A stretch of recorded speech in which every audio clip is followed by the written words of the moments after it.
Kanchan Outlook। Satnam Shri Waheguru ji. Comment section ਦੇ ਵਿੱਚ Waheguru type ਕਰਕੇ ਫਤਿਹ ਕਬੂਲ ਕਰੋ ਜੀ। ਵਾਹਿਗੁਰੂ ਜੀ ਕਾ ਖਾਲਸਾ, ਵਾਹਿਗੁਰੂ ਜੀ ਕੀ ਫਤਿਹ। ਤੁਸੀਂ ਆਪਣੇ ਸੁਝਾਅ ਅਤੇ ਸਵਾਲ ਵੀ ਕਮੈਂਟ ਕਰ ਸਕਦੇ ਹੋ। ਤੁਹਾਡੇ ਸੁਝਾਵਾਂ ਦੇ ਉੱਤੇ ਕੰਮ ਕਰਨ ਦੀ ਅਤੇ ਤੁਹਾਡੇ ਸਵਾਲਾਂ ਦੇ ਛੇਤੀ ਤੋਂ ਛੇਤੀ ਜਵਾਬ ਦੇਣ ਦੀ ਪੂਰੀ ਕੋਸ਼ਿਸ਼ ਕੀਤੀ ਜਾਏਗੀ। ਸ਼੍ਰੀ ਗੁਰੂ ਗ੍ਰੰਥ ਸਾਹਿਬ ਜੀ ਦੇ 129ਵੇਂ ਅੰਗ ਦੀ ਬਾਣੀ ਦੇ ਵਿੱਚ ਦੇਵੀ ਦੇਵਤਿਆਂ ਦੀ ਰਚਨਾ ਦੇ ਬਾਰੇ 'ਚ ਜ਼ਿਕਰ ਹੋਇਆ ਸੀ, ਜਿਸ ਦੇ ਬਾਰੇ 'ਚ ਆਪਾਂ ਕਾਫੀ ਲੰਬੀ ਗੱਲਬਾਤ ਕੀਤੀ ਸੀ ਤੇ ਉਸ ਗੱਲਬਾਤ ਨੂੰ ਅਲੱਗ ਵੀਡੀਓ ਦੇ ਰੂਪ ਦੇ ਵਿੱਚ ਵੀ ਅਪਲੋਡ ਕਰ ਦਿੱਤਾ ਗਿਆ ਹੈ। ਪਰ ਫਿਰ ਵੀ ਇੱਕ ਸਵਾਲ ਆਇਆ ਸੀ ਕਿ ਉਹਨਾਂ ਨੂੰ ਗੱਲ ਚੰਗੀ ਤਰ੍ਹਾਂ ਸਮਝ ਦੇ ਵਿੱਚ ਨਹੀਂ ਲੱਗੀ, ਤਾਂ ਮੈਂ ਇੱਕ ਪੰਕਤੀ ਦੇ ਵਿੱਚ, ਇੱਕ ਦੋ ਪੰਕਤੀਆਂ ਦੇ ਵਿੱਚ ਉਸ ਨੂੰ ਫਿਰ ਤੋਂ ਸਮਝਾਉਣ ਦੀ ਕੋਸ਼ਿਸ਼ ਕਰਦਾ ਹਾਂ। ਉੱਥੇ ਗੁਰੂ ਜੀ ਇਹ ਕਹਿਣਾ ਚਾਹ ਰਹੇ ਨੇ ਕਿ ਜੋ ਦੇਵੀ ਦੇਵਤੇ ਨੇ ਉਹ ਸਰੀਰਕ ਤੌਰ ਤੇ ਮੌਜੂਦ ਹਸਤੀਆਂ ਨਹੀਂ ਸੀ। ਉਹਨਾਂ ਦੀ ਰਚਨਾ ਮਨੁੱਖ ਨੇ ਆਪਣੇ ਖਿਆਲਾਂ ਦੇ ਵਿੱਚ ਕੀਤੀ।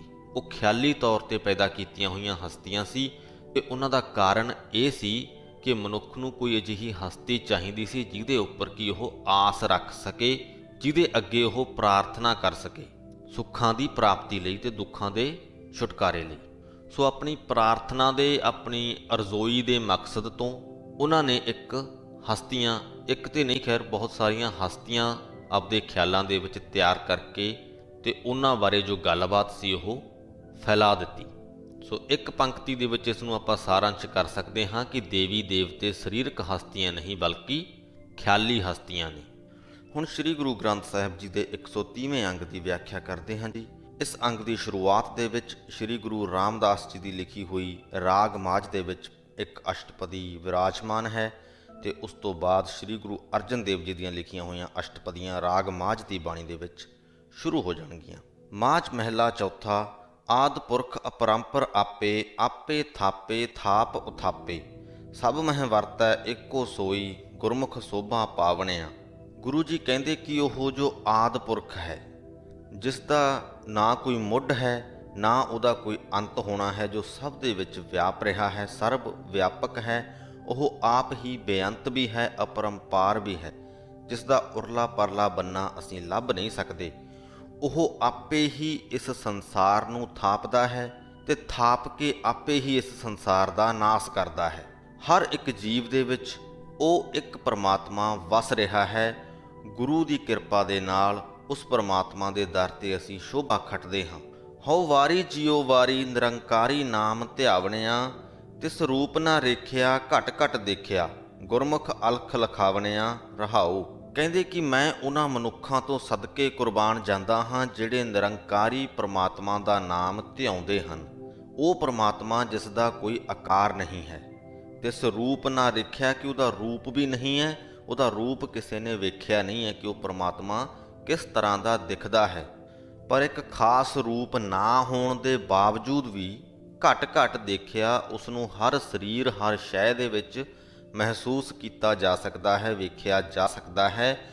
ਗੁਰਮੁਖ ਅਲਖ ਲਖਾਵਣਿਆ, ਉਸ ਪਰਮਾਤਮਾ ਨੂੰ ਮਹਿਸੂਸ ਕਰਨ ਦਾ ਜੋ ਵਰ ਹੈ ਉਹ ਸਾਨੂੰ ਗੁਰੂ ਪਾਸੋਂ ਮਿਲਦਾ ਹੈ। ਗੁਰੂ ਦੇ ਸਨਮੁਖ ਰਹਿ ਕੇ ਹੀ ਅਸੀਂ ਇਸ ਗੱਲ ਦੇ ਯੋਗ ਹੋ ਸਕਦੇ ਹਾਂ ਕਿ ਅਸੀਂ ਹਰ ਛੋਟੀ ਵੱਡੀ ਚੀਜ਼ ਦੇ ਵਿੱਚ, ਜੀਵਤ ਜਾਂ ਮ੍ਰਿਤ ਚੀਜ਼ ਦੇ ਵਿੱਚ, ਚੱਲਦੀ ਹੋਈ ਜਾਂ ਖੜੀ ਚੀਜ਼ ਦੇ ਵਿੱਚ ਅਸੀਂ ਉਸ ਪਰਮਾਤਮਾ ਨੂੰ ਮਹਿਸੂਸ ਕਰ ਸਕੀਏ।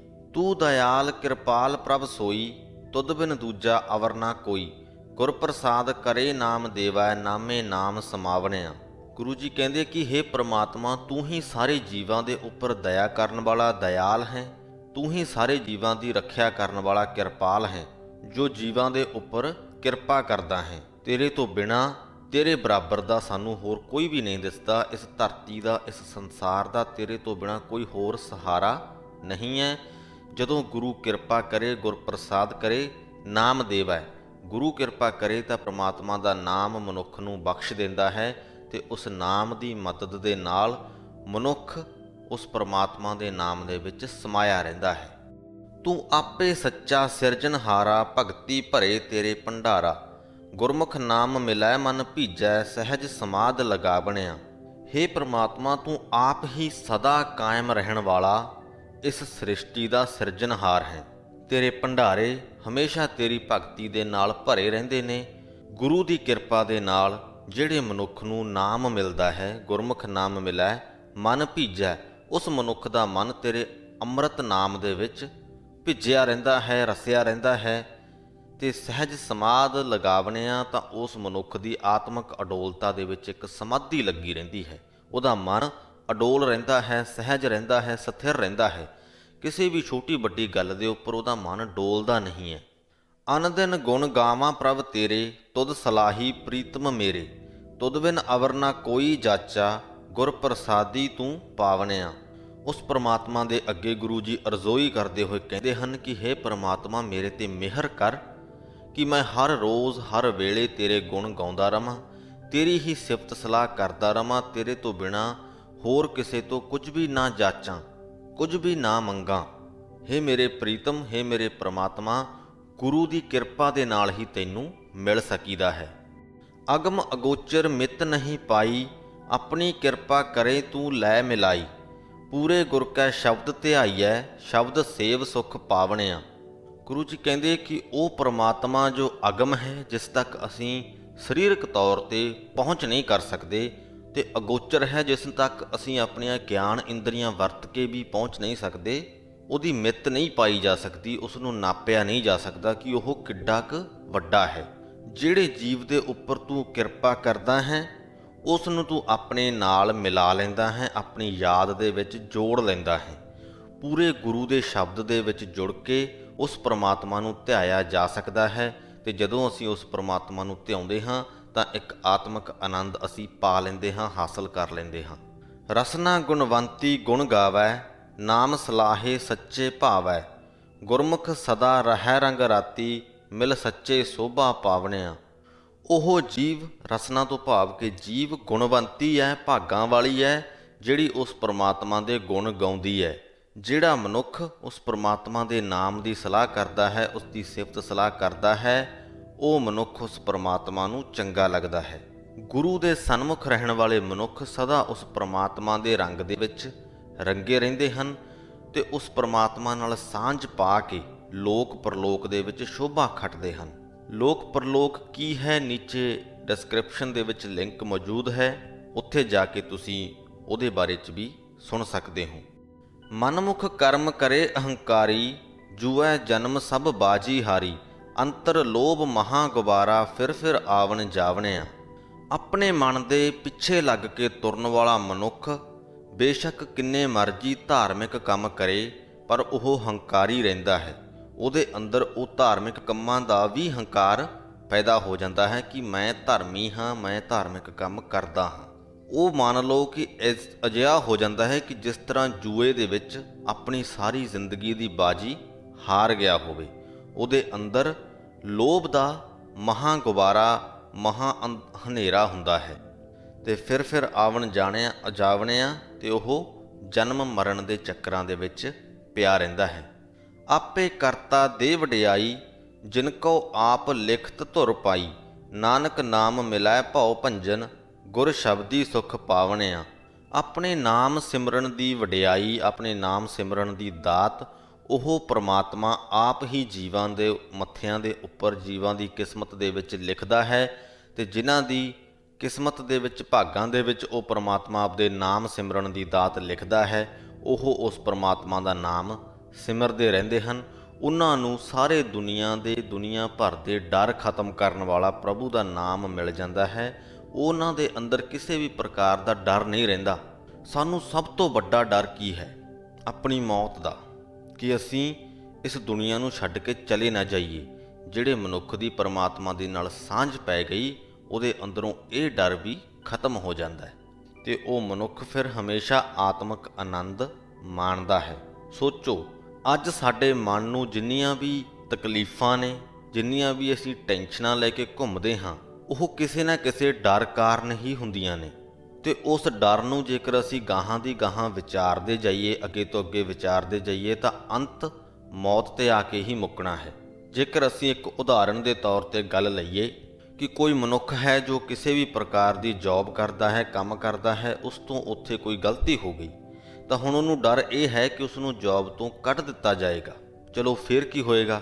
ਉਹਦੇ ਕੋਲ ਪੈਸਾ ਨਹੀਂ ਹੋਏਗਾ ਆਪਦੀ ਜ਼ਿੰਦਗੀ ਨੂੰ ਬਤੀਤ ਕਰਨ ਦੇ ਲਈ। ਫਿਰ ਕੀ ਹੋਏਗਾ? ਉਹ ਆਪਦਾ ਖਾਣਾ ਪੀਣਾ ਨਹੀਂ ਖਾ ਸਕੇਗਾ ਤੇ ਅੰਤ ਦੇ ਵਿੱਚ ਗੱਲ ਆ ਕੇ ਮੌਤ 'ਤੇ ਹੀ ਮੁੱਕਣੀ ਹੈ ਕਿ ਖਾਣੇ ਪੀਣੇ ਦੀ ਘਾਟ ਦੇ ਨਾਲ ਉਹ ਇਨਸਾਨ ਮਰ ਸਕਦਾ ਹੈ। ਸੋ ਉਸ ਪਰਮਾਤਮਾ ਦੇ ਨਾਲ ਜਦੋਂ ਸਾਡੀ ਸਾਂਝ ਪੈ ਗਈ ਤਾਂ ਇਸ ਪ੍ਰਕਾਰ ਦੇ ਸਾਰੇ ਡਰ ਸਾਡੇ ਖਤਮ ਹੋ ਜਾਂਦੇ ਨੇ। ਇੱਕ ਗੱਲ ਸਾਡੇ ਮਨ ਦੇ ਵਿੱਚ ਵਸ ਜਾਂਦੀ ਹੈ ਕਿ ਜੋ ਕੁਝ ਵੀ ਹੈ ਮੇਰੀ ਜ਼ਿੰਦਗੀ ਦੇ ਵਿੱਚ ਉਸ ਪਰਮਾਤਮਾ ਦੀ ਮਰਜ਼ੀ ਦੇ ਨਾਲ ਹੈ ਤੇ ਉਹਦੀ ਮਰਜ਼ੀ ਨੂੰ ਅਸੀਂ ਟਾਲ ਨਹੀਂ ਸਕਦੇ। ਅਗਲੀ ਅਸ਼ਟਪਦੀ ਸ੍ਰੀ ਗੁਰੂ ਅਰਜਨ ਦੇਵ ਜੀ ਦੀ ਲਿਖੀ ਹੋਈ ਹੈ। ਮਾਝ ਮਹਿਲਾ ਪੰਜਵਾਂ, ਘਰ ਪਹਿਲਾ। ਅੰਤਰ ਅਲਖ ਨਾ ਜਾਈ ਲਖਿਆ, ਨਾਮ ਰਤਨ ਲੈ ਗੁੱਜਾ ਰੱਖਿਆ। ਅਗਮ ਅਗੋਚਰ ਸਭ ਤੇ ਉੱਚਾ, ਗੁਰ ਕਾ ਸ਼ਬਦ ਲਖਾਵਣਿਆ। ਗੁਰੂ ਅਰਜਨ ਦੇਵ ਜੀ ਕਹਿੰਦੇ ਕਿ ਉਸ ਪਰਮਾਤਮਾ ਨੇ ਆਪਣਾ ਨਾਮ ਹਰ ਜੀਵ ਦੇ ਅੰਦਰ ਹੀ ਲੁਕਾ ਕੇ ਰੱਖਿਆ ਹੈ। ਨਾਮ ਰਤਨ ਲੈ ਗੁੱਜਾ ਰੱਖਿਆ, ਤੇ ਉਹ ਪਰਮਾਤਮਾ ਖੁਦ ਵੀ ਹਰ ਜੀਵ ਦੇ ਅੰਦਰ ਹੀ ਲੁਕਿਆ ਹੋਇਆ ਹੈ, ਅੰਦਰ ਹੀ ਵਸਦਾ ਹੈ। ਅੰਤਰ ਅਲਖ ਨਾ ਜਾਈ ਲਖਿਆ, ਪਰ ਉਸ ਜੀਵ ਨੂੰ ਉਸ ਪਰਮਾਤਮਾ ਦੀ ਹੋਂਦ ਦੀ ਸਮਝ ਨਹੀਂ ਪੈਂਦੀ। ਪਰ ਇਹ ਵੀ ਨਹੀਂ ਕਿ ਉਹਦੀ ਸਮਝ ਪੈ ਨਹੀਂ ਸਕਦੀ ਕਿ ਜੀਵ ਆਪਣੇ ਅੰਦਰੋਂ ਉਸ ਪਰਮਾਤਮਾ ਦੀ ਹੋਂਦ ਨੂੰ ਪਛਾਣ ਨਹੀਂ ਸਕਦਾ। ਉਹ ਜ਼ਰੂਰ ਪਛਾਣ ਸਕਦਾ ਹੈ ਜੇਕਰ ਉਹ ਗੁਰੂ ਦੇ ਲੜ ਲੱਗੇ, ਗੁਰੂ ਦੇ ਸ਼ਬਦਾਂ ਦੇ ਵਿੱਚ ਆਪਣਾ ਚਿੱਤ ਜੋੜੇ। ਅਗਮ ਅਗੋਚਰ ਸਭ ਤੇ ਉੱਚਾ, ਉਹ ਅਦ੍ਰਿਸ਼ਟ ਪਰਮਾਤਮਾ, ਅਪਹੁੰਚ ਪਰਮਾਤਮਾ ਜਿਹੜਾ ਸਭ ਤੋਂ ਉੱਚਾ ਹੈ, ਸਭ ਤੋਂ ਸ੍ਰੇਸ਼ਟ ਹੈ। ਗੁਰ ਕਾ ਸ਼ਬਦ ਲਖਾਵਣਿਆ, ਗੁਰੂ ਦੇ ਸ਼ਬਦਾਂ ਦੇ ਵਿੱਚ ਜੁੜ ਕੇ ਉਸ ਦੀ ਹੋਂਦ ਨੂੰ ਪਛਾਣਿਆ ਜਾ ਸਕਦਾ ਹੈ। ਹਉ ਵਾਰੀ ਜਿਉ ਵਾਰੀ, ਕਲਮ ਹੈ ਨਾਮ ਸੁਣਾਵਣਿਆ। ਸੰਤ ਪਿਆਰੇ ਸੱਚਾ ਧਾਰੇ, ਵਡਭਾਗੀ ਦਰਸ਼ਨ ਪਾਵਣਿਆ। ਰਹਾਉ। ਗੁਰੂ ਜੀ ਕਹਿੰਦੇ ਕਿ ਮੈਂ ਉਹਨਾਂ ਮਨੁੱਖਾਂ ਤੋਂ ਸਦਕੇ ਕੁਰਬਾਨ ਜਾਂਦਾ ਹਾਂ ਜਿਹੜੇ ਮਨੁੱਖ ਇਸ ਜਨਮ ਦੇ ਵਿੱਚ ਆ ਕੇ, ਭਾਵ ਮਨੁੱਖੇ ਜਨਮ ਦੇ ਵਿੱਚ ਆ ਕੇ ਉਸ ਪਰਮਾਤਮਾ ਦਾ ਨਾਮ ਸੁਣਦੇ ਹਨ ਅਤੇ ਹੋਰਨਾਂ ਨੂੰ ਸੁਣਾਉਂਦੇ ਹਨ। ਉਸ ਪਰਮਾਤਮਾ ਨੇ ਜਿਨ੍ਹਾਂ ਨੂੰ ਵੀ ਆਪਣੇ ਨਾਮ ਦਾ ਸਹਾਰਾ ਦਿੱਤਾ ਹੈ ਉਹ ਸੰਤ ਜਨ ਬਣ ਗਏ ਹਨ, ਉਸ ਪਰਮਾਤਮਾ ਦੇ ਪਿਆਰੇ ਹੋ ਗਏ ਹਨ। ਉਹਨਾਂ ਵਡਭਾਗੀਆਂ ਨੇ ਪਰਮਾਤਮਾ ਦਾ ਦਰਸ਼ਨ ਪ੍ਰਾਪਤ ਕਰ ਲਿਆ ਹੈ। ਸਾਧਕ ਸਿੱਧ ਜਿਸੈ ਕਉ ਫਿਰਦੇ, ਬ੍ਰਹਮੇ ਇੰਦਰ ਧਿਆਨ ਹਿਰਦੇ। ਕੋਟ ਤੇ ਤੀਸਾ ਖੋਜੈ ਤਾਕੋ, ਗੁਰਮਿਲ ਹਿਰਦੈ ਗਾਵਣਿਆ। ਕਹਿੰਦੇ ਯੋਗ ਸਾਧਨਾ ਦੇ ਵਿੱਚ ਪੁੱਜੇ ਹੋਏ ਜੋਗੀ ਸਾਧੂ ਜਿਹੜੇ ਪਰਮਾਤਮਾ ਨੂੰ ਲੱਭਣ ਦੇ ਲਈ ਜੰਗਲਾਂ ਪਹਾੜਾਂ ਦੇ ਵਿੱਚ ਤੁਰੇ ਫਿਰਦੇ ਹਨ। ਸਾਧਕ ਸਿੱਧ ਜਿਸੈ ਕਉ ਫਿਰਦੇ, ਬ੍ਰਹਮੇ ਇੰਦਰ ਧਿਆਨ ਹਿਰਦੇ, ਕਿ ਬ੍ਰਹਮਾ ਤੇ ਇੰਦਰ ਵਰਗੇ ਦੇਵਤੇ ਵੀ ਜਿਹੜੇ ਪਰਮਾਤਮਾ ਨੂੰ ਆਪਣੇ ਹਿਰਦੇ ਦੇ ਵਿੱਚ ਧਿਆਉਂਦੇ ਨੇ। ਕੋਟ 33 ਖੋਜੈ ਤਾਕੋ, 33 ਕਰੋੜ ਦੇਵੀ ਦੇਵਤੇ ਵੀ ਜਿਹੜੇ ਪਰਮਾਤਮਾ ਨੂੰ ਲੱਭਦੇ ਫਿਰਦੇ ਨੇ। ਗੁਰਮਿਲ ਹਿਰਦੈ ਗਾਵਣਿਆ, ਕਿ ਗੁਰੂ ਨੂੰ ਮਿਲ ਕੇ, ਗੁਰੂ ਦੇ ਸ਼ਬਦਾਂ ਦੇ ਵਿੱਚ ਜੁੜ ਕੇ ਉਸ ਪਰਮਾਤਮਾ ਨੂੰ ਅਸੀਂ ਆਪਣੇ ਹਿਰਦੇ ਦੇ ਵਿੱਚ ਹੀ ਲੱਭ ਸਕਦੇ ਹਾਂ, ਆਪਣੇ ਅੰਦਰ ਹੀ ਰਹਿ ਕੇ ਧਿਆ ਸਕਦੇ ਹਾਂ। ਆਠ ਪਹਿਰ ਤੁਧ ਜਾਪੇ ਪਵਨਾ, ਧਰਤੀ ਸੇਵਕ ਪਾਇਕ ਚਰਨਾ। ਖਾਣੀ ਬਾਣੀ ਸਰਬ ਨਿਵਾਸੀ, ਸਭਨਾ ਕੈ ਮਨ ਭਾਵਣਿਆ। ਹੇ ਪਰਮਾਤਮਾ, ਤੇਰੀ ਬਣਾਈ ਹੋਈ ਹਵਾ ਅੱਠੇ ਪਹਿਰ ਤੇਰੇ ਹੁਕਮ ਦੇ ਵਿੱਚ ਤੁਰਦੀ ਹੈ। ਤੇਰੀ ਪੈਦਾ ਕੀਤੀ ਹੋਈ ਧਰਤੀ ਤੇਰੇ ਚਰਨਾਂ ਦੀ ਸੇਵਕਾ ਹੈ। ਚੌਹਾਂ ਖਾਣੀਆਂ ਦੇ ਵਿੱਚ ਜੰਮੇ ਹੋਏ ਤੇ ਭਾਂਤ ਭਾਂਤ ਦੀਆਂ ਬੋਲੀਆਂ ਬੋਲਣ ਵਾਲੇ ਸਭ ਜੀਵਾਂ ਦੇ ਅੰਦਰ ਤੂੰ ਵਸ ਰਿਹਾ ਹੈ। ਤੂੰ ਸਭ ਜੀਵਾਂ ਦੇ ਮਨ ਵਿੱਚ ਪਿਆਰਾ ਲੱਗਦਾ ਹੈ। ਸਾਚਾ ਸਾਹਿਬ ਗੁਰਮੁਖ ਜਾਪੈ, ਪੂਰੈ ਗੁਰ ਕੈ ਸ਼ਬਦ ਸੰਜਾਪੈ। ਜਿਨ ਪੀਆ ਸੇਈ ਤ੍ਰਿਪਤਾਸੇ, ਸੱਚੇ ਸੱਚ ਅਕਾਵਣਿਆ। ਉਹ ਸਾਹਿਬ, ਉਹ ਪਰਮਾਤਮਾ ਸੱਚਾ ਹੈ, ਸਦਾ ਕਾਇਮ ਰਹਿਣ ਵਾਲਾ ਹੈ। ਇਹ ਗੱਲ ਗੁਰੂ ਦੇ ਸਨਮੁਖ ਹੋਇਆਂ ਹੀ ਸਮਝ ਆਉਂਦੀ ਹੈ। ਗੁਰੂ ਦੇ ਸ਼ਬਦਾਂ ਦੇ ਵਿੱਚ ਜੁੜ ਕੇ ਹੀ ਉਸ ਪਰਮਾਤਮਾ ਦੇ ਨਾਲ ਸਾਂਝ ਪਾਈ ਜਾ ਸਕਦੀ ਹੈ, ਜਾਣ ਪਛਾਣ ਬਣਾਈ ਜਾ ਸਕਦੀ ਹੈ। ਜਿਹੜੇ ਮਨੁੱਖ ਉਸ ਪਰਮਾਤਮਾ ਦਾ ਨਾਮ ਅੰਮ੍ਰਿਤ ਪੀਂਦੇ ਹਨ ਉਹ ਤ੍ਰਿਪਤਾਸੇ ਹੋ ਜਾਂਦੇ ਹਨ, ਤ੍ਰਿਪਤ ਹੋ ਜਾਂਦੇ ਹਨ ਮਾਇਆ ਦੀ ਤ੍ਰੇ ਪੱਖੋਂ, ਤੇ ਅਕਾਵਣਿਆ ਭਾਵ ਰੱਜ ਜਾਂਦੇ ਹਨ ਮਾਇਆ ਪੱਖੋਂ। ਉਹਨਾਂ ਨੂੰ ਆਪਣੀਆਂ ਜ਼ਿੰਦਗੀਆਂ ਦੇ ਵਿੱਚ ਕਿਸੇ ਵੀ ਚੀਜ਼ ਦੀ ਘਾਟ ਨਜ਼ਰ ਨਹੀਂ ਆਉਂਦੀ। ਕਿਸੇ ਵੀ ਚੀਜ਼ ਨੂੰ ਲੈ ਕੇ ਉਹਨਾਂ ਦੇ ਮਨ 'ਚ ਇਹ ਨਹੀਂ ਆਉਂਦਾ ਕਿ ਮੇਰੀ ਜ਼ਿੰਦਗੀ ਦੇ ਵਿੱਚ ਇਸ ਗੱਲ ਦੀ ਘਾਟ ਹੈ। ਉਹਨਾਂ ਦਾ ਮਨ ਬਹੁਤਾਤ ਦੇ ਖਿਆਲਾਂ ਦੇ ਨਾਲ ਭਰਪੂਰ ਰਹਿੰਦਾ ਹੈ। ਤਿਸ ਘਰ ਸਹਿਜਾ ਸੋਈ ਸੁਹੇਲਾ, ਅਨੰਦ ਵਿਨੋਦ ਕਰੇ ਸਦ ਕੇਲਾ। ਸੋ ਧਨਵੰਤਾ ਸੋ ਵਡ ਸਾਹਾ, ਜੋ ਗੁਰ ਚਰਨੀ ਮਨ ਲਾਵਣਿਆ। ਸਰਲ ਪੰਜਾਬੀ ਦੇ ਵਿੱਚ ਇਹਨਾਂ ਪੰਕਤੀਆਂ ਨੂੰ ਬੋਲਣ ਦੇ ਲਈ ਅਸੀਂ ਪਿੱਛੇ ਤੋਂ ਸ਼ੁਰੂ ਕਰਾਂਗੇ ਕਿ ਜੋ ਗੁਰ ਚਰਨੀ ਮਨ ਲਾਵਣਿਆ, ਕਿ ਜਿਹੜਾ ਮਨੁੱਖ ਆਪਣਾ ਮਨ ਗੁਰੂ ਦੇ ਚਰਨਾਂ ਦੇ ਵਿੱਚ, ਗੁਰੂ ਦੀਆਂ ਸਿੱਖਿਆਵਾਂ ਦੇ ਵਿੱਚ ਜੋੜਦਾ ਹੈ। ਸੋ ਧਨਵੰਤਾ ਸੋ ਵਡ ਸਾਹਾ, ਕਿ ਉਹ ਮਨੁੱਖ ਧਨਵਾਨ ਹੈ, ਉਹ ਵੱਡਾ ਸ਼ਾਹ ਹੈ। ਤਿਸ ਘਰ ਸਹਿਜਾ ਸੋਈ ਸੁਹੇਲਾ, ਕਿ ਉਹਦੇ ਘਰ ਦੇ ਅੰਦਰ ਸਹਿਜਾ ਹੈ, ਉਹਦੇ ਹਿਰਦੇ ਦੇ ਅੰਦਰ, ਉਹਦੇ ਮਨ ਦੇ ਅੰਦਰ ਸਹਿਜ ਹੈ, ਸੰਤੋਖ ਹੈ ਤੇ ਉਹ ਸੁਖਾਲਾ ਹੈ। ਸੋਈ ਸੁਹੇਲਾ ਭਾਵ ਕਿ ਉਹਦੀ ਜ਼ਿੰਦਗੀ ਸੁੱਖਾਂ ਭਰੀ ਹੈ। ਆਨੰਦ ਵਿਨੋਦ ਕਰੇ ਸਦਕੇਲਾ, ਕਿ ਉਹ ਹਮੇਸ਼ਾ ਆਤਮਿਕ ਆਨੰਦ, ਆਤਮਿਕ ਖੁਸ਼ੀਆਂ ਮਾਣਦਾ ਹੈ। ਪਹਿਲੋਂ ਦੇ ਤੈਂ ਰਿਜਕ ਸਮਾਹਾ, ਪਿੱਛੋਂ ਦੇ ਤੈਂ ਜੰਤ ਉਪਾਹਾ।